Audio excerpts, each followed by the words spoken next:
औरंगाबाद लोकसभा मतदारसंघामध्ये आज दिनांक 18 एप्रिल पासून नामनिर्देशन पत्र दाखल करण्याची प्रक्रिया सुरू झालेली आहे।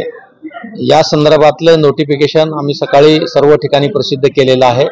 वर्तमानपत्र, सर्व स्थानिक स्वराज्य संस्था, सर्व कार्यालयाच्या माध्यमातून नोटिफिकेशन प्रसिद्ध झाल्यानंतर आज 11 वाजल्यापासून नामनिर्देशन पत्र देण्यासाठी आणि स्वीकारण्याची प्रक्रिया या ठिकाणी सुरू झालेली होती।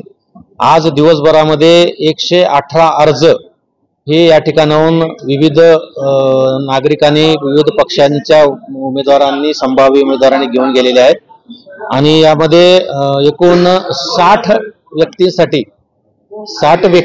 118 अर्ज गेलेले आहेत आणि आजच्या निर्धारित वेळेमध्ये एका अपक्ष उमेदवाराने, श्री हर्षवर्धन रायभान जाधव या उमेदवाराने आपला उमेदवारी अर्ज आमच्याकडे दाखल केलेला आहे। ही उमेदवारी अर्ज स्वीकारण्याची प्रक्रिया रविवारचा दिवस वगळता इतर दिवशी दिनांक 25 एप्रिल पर्यंत 11 ते 3 या कालावधीमध्ये सुरू राहणार आहे आणि या पद्धतीची निवडणूक प्रक्रिया आपल्या औरंगाबाद लोकसभा मतदारसंघामध्ये सुरू आहे।